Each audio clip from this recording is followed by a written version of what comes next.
para hadirin yang semoga senantiasa selalu dirahmati oleh Allah.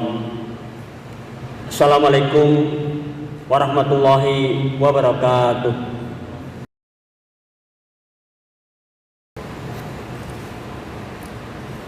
Alhamdulillahi ala nikmatil Islam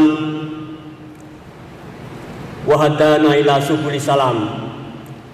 Asyhadu an la ilaha illallah wahdahu la syarika lahul malikul alam wa asyhadu anna Muhammadan abduhu wa rasuluhu sayyidul anam wa nusalli wa nusallimu ala khairi khalqihi Muhammadin sallallahu alaihi wasallam minad duhuri wal ayyam amma ba'd. Bapak Wakil Rektor, Bapak Pimpinan UMS, para hadirin yang semoga senantiasa selalu dirahmati oleh Allah.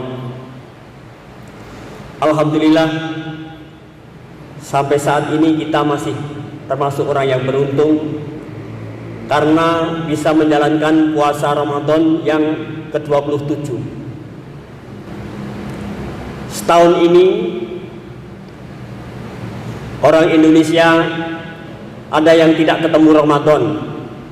Lebih dari 33.000 meninggal dunia dari 250 juta orang. Mereka tidak bisa ketemu Ramadan. Sebagian besar adalah umat Islam. Para hadirin, marilah kita cermati apa yang sebenarnya menjadi target Ramadan. Allah Subhanahu wa taala berfirman, la'allakum tattaqun.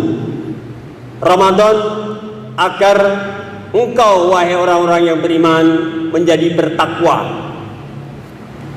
Takwa yang benar-benar bertakwa ya adalah takwa yang harus mengerjakan sendi-sendi di dalam agama yang saya sebut pada kesempatan ini adalah 5 pilar yang harus kita perjuangkan. Pertama, akidah kita makin lurus bahwa segala sesuatu milik Allah, ditentukan oleh Allah, seluruhnya dikuasai oleh Allah dan diizinkan oleh Allah.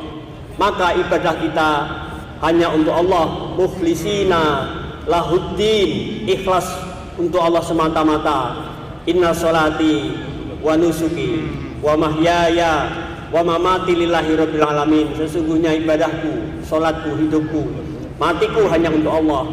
Bahkan kita mengabdi maupun minta tolong hanya kepada Allah. Iyyaka na'budu wa iyyaka nasta'in. Yang kedua, hendaknya kita lurus atau kita tingkatkan akhlak kita.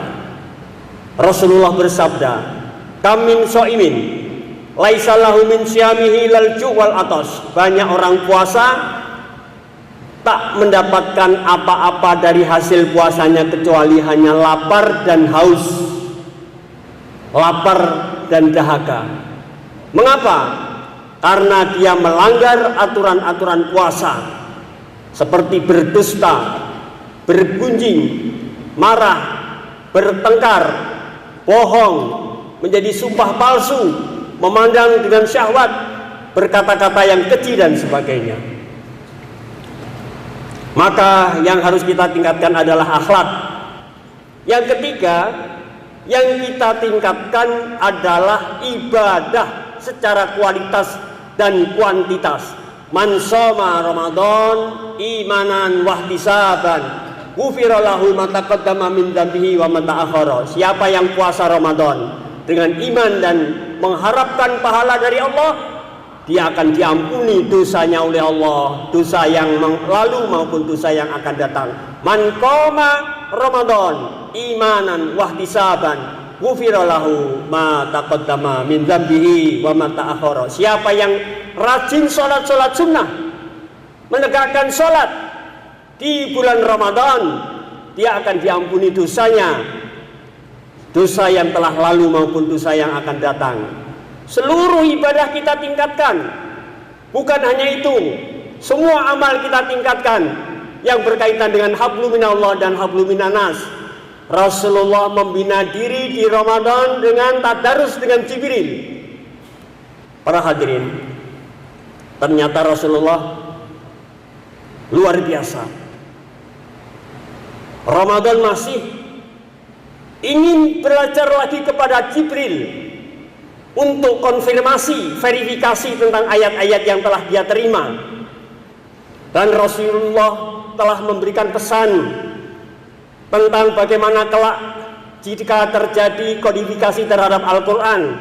Al-Quran harus dibaca secara urut dengan urutan Al-Fatihah, Al-Baqarah dan seterusnya. Ini adalah merupakan ittiba' Rasulullah. Maka Rasulullah pernah mengisyaratkan, kalau kalian sholat maghrib, urutan dalam Al-Quran paling tinggi Ad-Duha, Al-Insyirah, terus Al-Ikhlas, Falaq, Nas. Caranya membaca pun jangan dibalik, jangan Al-Insyirah terus Ad-Duha. Tidak salah, tetapi kurang mengikuti sunnah Rasulullah. Setelah Isya, bacalah surat-surat sebelum surah Ad-Duha. Itu pun harus urut. Kalau kamu mengambil Alif Lam Mim Al-Baqarah, boleh seterusnya itu lillahi ma fis samawati dan seterusnya.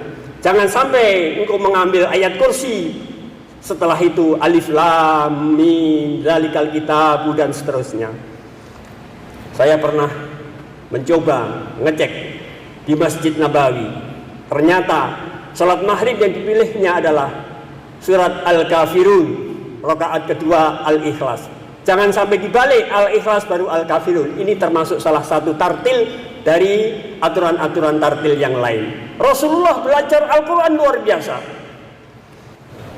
Nah, setelah ini yang keempat, pilar yang keempat, kita harus memperbaiki syariat.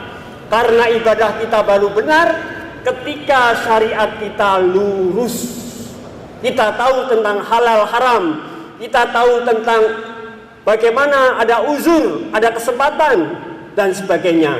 Sehingga dengan syariat yang benar inilah kita akan mengerjakan agama ini secara benar. Yang terakhir yaitu dakwah. Para hadirin, dakwah adalah hal yang amat diperintahkan oleh Rasulullah dan amat ditekankan oleh Allah Subhanahu wa taala. Yaitu target daripada dakwah adalah amar ma'ruf nahi mungkar, tawassau bil haq wa tawassau bis sabr, menasihati hal yang benar dengan kesabaran, dan tawassau bil marhamah, mengajarkan sesuatu dengan nasihat dan nasihat ini dengan kasih sayang. Para hadirin, dakwah adalah targetnya untuk memperbaiki hablum minallah dan hablum minannas. Karena Allah berfirman, "Zuribat alaihimuz zillatu ainama suqifu ila bihablim minallah wa hablim minannas." Ditimpa kehinaan di mana saja mereka berada, kecuali ketika mereka ini menjalin hubungan kepada Allah dan hubungan kepada sesama manusia. Kita perbaiki hubungan antara anak dengan orang tua, suami dengan istri, istri dengan suami, dan kita perbaiki hubungan orang tua dengan anak, hubungan dengan tetangga, hubungan dengan atasan, hubungan dengan kolega dan seterusnya.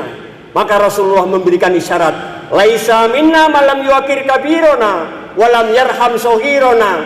Bukan golongan umatku yang tak sayang kepada orang yang lebih rendah dan tak hormat kepada orang yang lebih tua.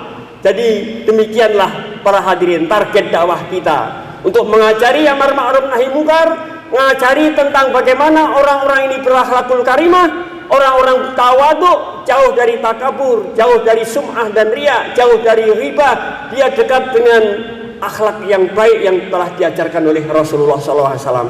Dengan demikian, target Ramadan mudah-mudahan sukses menjadi orang yang bertakwa, sekaligus kita ketemu dengan Lailatul Qadar yang keutamaannya adalah lebih baik daripada 1000 bulan. Dan setelah Ramadan akan membekas ibadah kita, akhlak kita, agama kita akan makin baik, sehingga kita pun nanti masih akan rindu dengan Ramadan, seakan-akan enggan, seakan-akan sedih ditinggal Ramadan. Setelah 1 hari Idul Fitri, kita menambah puasa sunnah, puasa Syawal 6 hari yang pahalanya seperti ibadah puasa setahun. Para hadirin, demikianlah tausiah atau sekedar balighu anni walau ayah. Dari saya, kalau ada kesilapan mohon dimaafkan, dengan suatu harapan mudah-mudahan yang hadir pada kesempatan pertemuan malam ini, keluarganya dijadikan keluarga yang sejahtera lahir batin, dunia akhirat, sakinah mawaddah warahmah.